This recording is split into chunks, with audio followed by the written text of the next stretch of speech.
ప్రతి దినము ఎడారిలో సెలయేర్లు శ్రద్ధతో వింటున్న మీ అందరికీ నా హృదయపూర్వకమైన శుభములు వందనములు తెలియజేయచ్చు.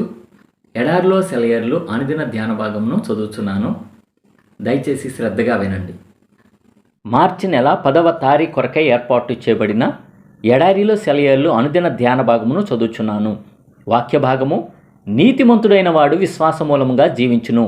హెబ్రీ 10వ అధ్యాయము 38వ వచనము ధ్యాన భాగమును చదువుచున్నాను. మన మనస్సులో ఏదో ఉప్పొంగుతున్నట్టు అనిపిస్తేనే మనలో నిజమైన విశ్వాసం ఉందని అనుకుంటాం. కానీ ఆహ్లాదకరమైన మనోభావాలు, సంతృప్తి చెందిన మానసిక స్థితి, ఇవన్నీ క్రైస్తవ జీవితంలో భాగాలు. ఇవే కాదు, శ్రమలు, పరీక్షలు, సంఘర్షణలు, పోరాటాలు ఉన్నా కూడా వాటిని దురదృష్ట పరిణామాలుగా పరిగణించకూడదు. అవి మనం క్రమశిక్షణలో ఉండడానికి సాధనాలే.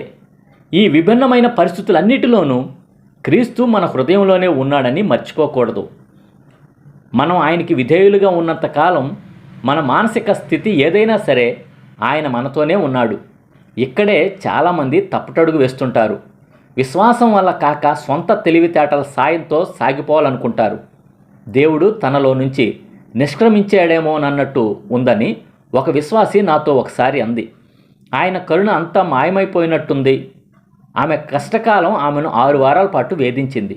అప్పుడు పరలోకపు ప్రేమామయుడు ఆమెతో అన్నాడు, నా కోసం బాహ్య ప్రపంచంలో నీ జ్ఞానంతో వెతికావు, కానీ ఇంతకాలము నీలోనే ఉండి నీ కోసమే కనిపెడుతున్నాను. నీ ఆత్మ లోతుల్లో ఉన్నాను, నన్ను అక్కడ కలుసుకో. దేవుని ప్రత్యక్షతకి దేవుడు అక్కడ ఉన్నాడు అని మన మనసుకి అనిపించడానికి పోల్చి చూడండి. మన ఆత్మ దిక్కుమాలినదిగా అయిపోయినప్పటికీ మనం విశ్వాసంతో ఇలా చెప్పగలిగితే అది సంతోషమే. దేవా, నిన్ను నేను చూడలేకపోతున్నాను, తెలుసుకోలేకపోతున్నాను, కానీ నువ్వు మాత్రం తప్పకుండా ఇక్కడ ఉన్నావు. నేను ఉన్న చోటనే, ఉన్నది ఉన్నట్టుగానే నాతో ఉన్నావు. మళ్ళీ మళ్ళీ చెప్పండి, నువ్వు ఇక్కడే ఉన్నావు. పొద కాలిపోయి మాడిపోయినట్టున్న మంటలు దాన్ని కాల్చడం లేదు. నా చెప్పులు తీసేస్తాను, ఎందుకంటే నేను నిలబడింది పరిశుద్ధ స్థలం. నీ ఆలోచనలు, అనుభవాలపై కంటే దేవుని వాక్కుపై, శక్తిపై ఎక్కువ నమ్మకముంచు. నీ బండ క్రీస్తే. ఆటుపోటు వచ్చేది సముద్రానికే, బండ ఎప్పుడూ అక్కడే ఉంటుంది. క్రీస్తు పూర్తి చేసిన నీతి అనే సువిశేషం మీద నీ దృష్టి నిలుపుకో. యేసుని చూసి ఆయనపై నమ్మకముంచు. ఆయన ద్వారా జీవాన్ని పొందు. అంతేకాదు, ఆయన చూస్తూ ధైర్యంగా నీ తెరచాపలెత్తి జీవన సాగరంలోకి ప్రయాణం కట్టు. అపనమ్మకపు నౌకాశ్రయంలో ఉండిపోకు, లేక నీడలో బద్ధకంగా నిద్రపోకు. క్రైస్తవ జీవితం అంటే నీ అనుభూతుల్ని తలపోసుకుంటూ కూర్చోవడం కాదు. ఒడ్డున కట్టి ఉన్న జీవిత నౌకను, దానికున్న విశ్వాసపు చుక్కాన్ని, లోతులేని నీటిలో నిరుపయోగంగా ఉండడాన్ని, నిరీక్షణ అనే లంగరు ఆ బురద నీటిలో అటూ ఇటూ పొర్లాడుతూ ఉండడాన్ని చూస్తూ కూర్చోకు. నౌకను లోతుకి దారి పట్టించు. తెరచాపను గాలికి వ్యతిరేకంగా ఎత్తిపట్టు. పొంగి పొరలే జలరాశుల్ని పరిపాలించే దేవునిపై నమ్మకముంచి సాగిపో. పక్షులు ఎగురుతూ ఉంటేనే క్షేమంగా ఉంటాయి. అవి నేలకి దగ్గరగా వచ్చి తక్కువ ఎత్తులో ఎగిరితే వలలకు అందుబాటులో వచ్చి చిక్కుకుపోతాయి. మనం మానవానుభూతుల్లోనే కొట్టుమిట్టాడుతూ ఉంటే 1000 రకాలైన నిస్పృహలు, అనుమానాలు, శోధనలు, అపనమ్మకాలు చుట్టుకుంటాయి. రెక్కల గలది పక్షి చూచుచుండగా వలవేయట వ్యర్థము. సామెతలు 1:17. దేవునిలో నిరీక్షణ ఉంచు. నిశ్చయతతో కూడిన విశ్వాసం నాకు కరువైనప్పుడు ఆధారపడే విశ్వాసం మూలంగా జీవిస్తాను.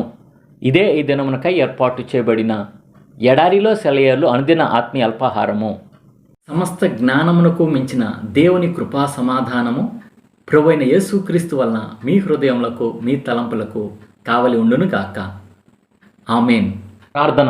పరిశుద్ధుడా, ప్రేమ కలిగిన తండ్రి, జీవం కలిగిన దేవా, జీవాధిపతి, మా కొరకిచ్చిన మరి యొక్క మంచి వర్తమానం బట్టి వందనములు స్తోత్రం తెలుసుకుంటున్నాం తండ్రి. మా యాత్రా జీవితంలో తండ్రి, మేము నీ మీద ఆధారపడి ప్రతి దినము ప్రభువా విశ్వాసంతో మా జీవిత యాత్రలో ముందు కొనసాగే కృపా ధన్యత దయచేయమని వేడుకొంచున్నాం తండ్రి. నీ వాక్యం సెలవిచ్చినట్లుగా నీతిమంతుడు విశ్వాస మూలముగా జీవించనని చెప్పి ప్రభువా, అయ్యా మేము నీ మీద విశ్వాసంతోనే జీవించే కృపా ధన్యత దయచేయండి అయ్యా. మా యొక్క శక్తి సామర్థ్యాల మీద కానీ, ఈ లోకం మీద కానీ, ఈ లోకంలో ఉన్న వ్యక్తుల మీద కానీ మేము ఏమాత్రం కూడా ఆధారపడకుండేట్లుగా సహాయం చేయండి అయ్యా. నీ తట్టు చూస్తూ ప్రభువా విశ్వాసంలో జయ జీవితం పొందుకునే కృపా ధన్యత మాకందరికీ దయచేయమని ఎడారిలో సెలవించిన ప్రతి ఒక్కరు కూడా ప్రభువా అయా విశ్వాస మూలంగా బ్రతికే కృపా తన్నిత ప్రతి ఒక్కళ్ళని దయచేయమని వేడుకొంచు.